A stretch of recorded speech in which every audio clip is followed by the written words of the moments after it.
Emergency medical care may be legally provided to a victim by a peace officer serving as a first responder if the following conditions are met. A. Victim is unable to give consent due to a developmental disability. B. Aid rendered is within the scope of the officer's training. C. Victim has given clear consent. D. All of the above. The first thing a peace officer should do when they come across an adult victim who is not responding and they judge the scene to be safe is A. Attempt to determine if the victim is breathing. B. Ensure that the victim has an open airway. C. Immediately begin CPR. D. Check for a pulse. To ascertain the victim's state of consciousness, a peace officer can A. Checking the victim's pulse. B. Moving the victim's head side to side. C. Checking the victim's response to painful stimuli. D. All of the above. An officer ought to evaluate a victim's respiration by A. Feeling for breath from the victim's nose or mouth. B. Looking for the rise and fall of the victim's chest. C. Looking for the rise and fall of the victim's chest. Listening for breathing sounds. D. All of the above. Which of the following best describes how the hepatitis virus spreads from its reservoir to a vulnerable host? A. Contact with the victim's clothing. B. Blood. C. Airborne particles. D. All of the above. What artery is best for feeling a victim's pulse when evaluating an adult circulation? A. Carotid. B. Femoral. C. Brachial. All bodily fluids should be handled by peace officers as though they were tainted with viruses like HIV or hepatitis. A. True. B. False. Which of these positions best describes how a victim is typically examined quickly from head to toe? A. Prone. B. The position in which the victim was found. C. Supine. D. Recovery. What airway opening technique should be applied to a victim who may have had a spinal cord injury? A. Neck extension maneuver. B. Jaw thrust maneuver. C. Head tilt chin lift maneuver. D. Chin tilt maneuver.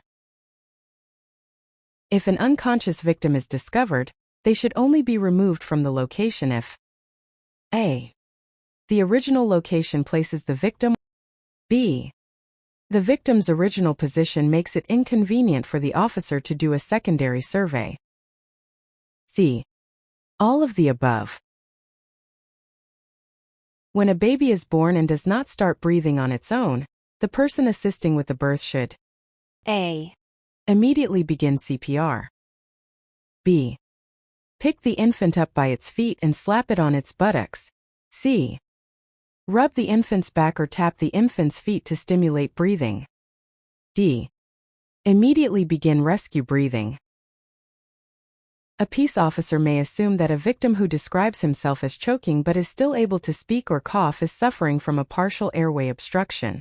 A. True. B. False.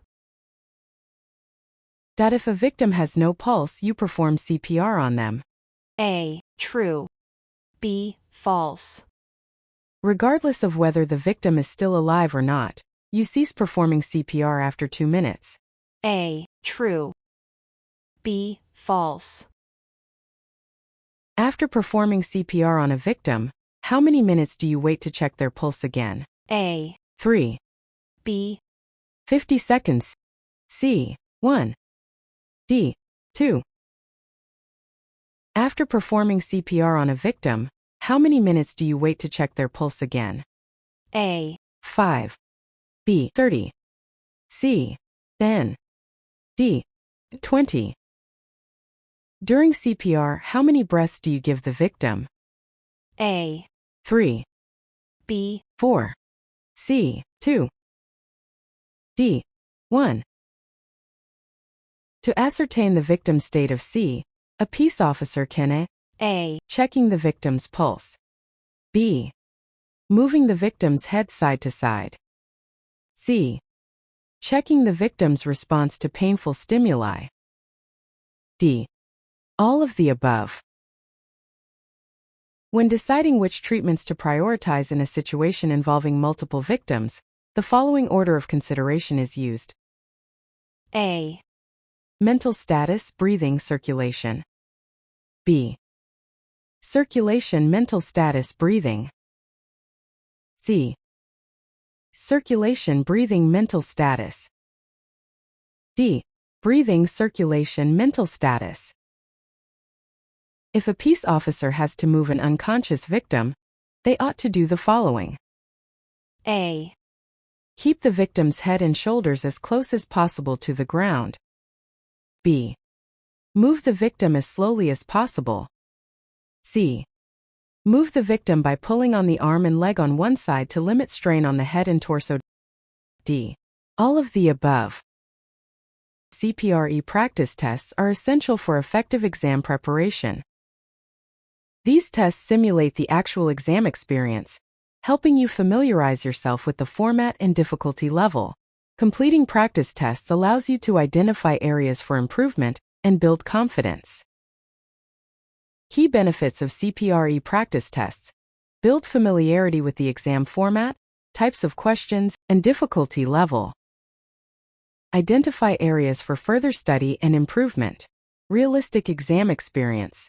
Detailed explanations and answer explanations. Opportunity for continuous improvement.